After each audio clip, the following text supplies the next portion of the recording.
So to illustrate the game metaphor, this slide shows all the applicants at SUNY Optometry, and they're all seeking that one seat.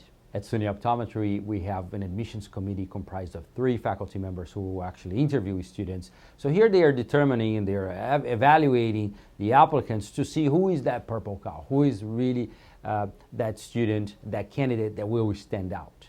And then there's 2 other people you see here. It's me and Mr. Alberto, my assistant director, who actually will guide you and coach you through the process and work with the admissions committee as well.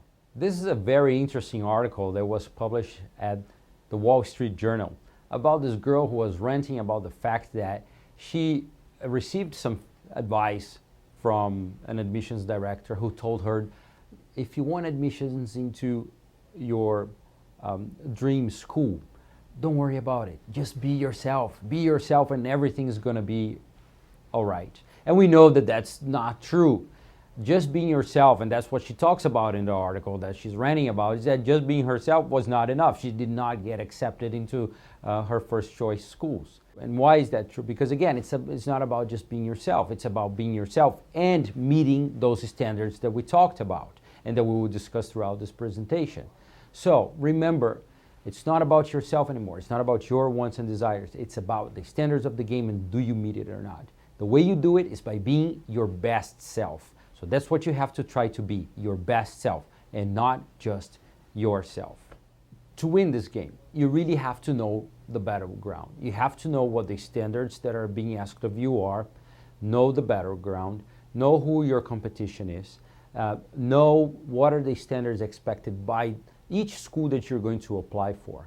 And you also need to know yourself, including your strengths and weaknesses. So in knowing the process and understanding the process, understanding the battleground, what I want you to do is to think about what is the role of admissions in professional school, particularly professional schools that relate to healthcare, including optometry. What is the role of an admissions officer and of an admissions person like me and of the admissions committee?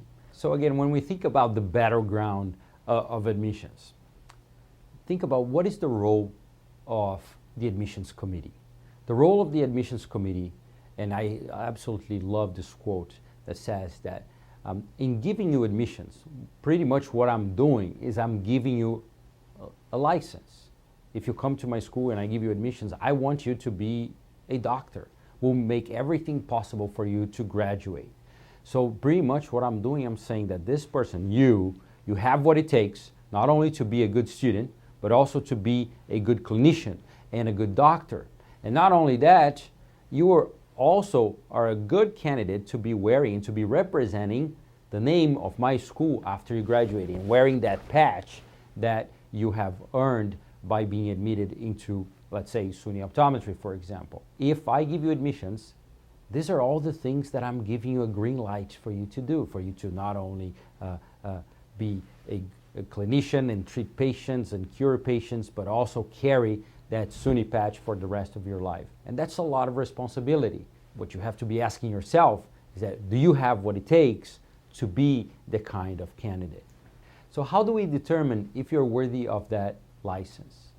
The role of admissions is to actually predict future behavior. So what you have to be thinking right now is you have to start thinking like an admissions committee member. And what is an admissions? What is the evidence that we have as admissions folks that you are going to have a future behavior that meets our standards? We look at past behavior. That's why we look at your grades. That's why we look at how well you're doing standardized tests. That's why we look at how involved you were, your leadership skills and volunteerism, how much you were involved at your school or in your community. What we are trying to do, what we are trying to answer are the following questions. First of all, are you going to be a good student in the first 2 years in our program? And for that, we look at your grades, we look at your standardized tests. Are you going to be a good clinician? That's where the interview comes in. When we look at your interpersonal skills, how well you can relate to people.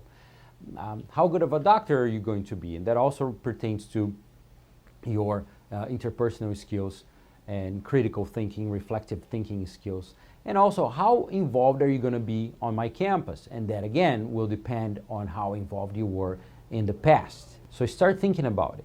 Start thinking like an admissions committee member and asking the question that they will be asking of you.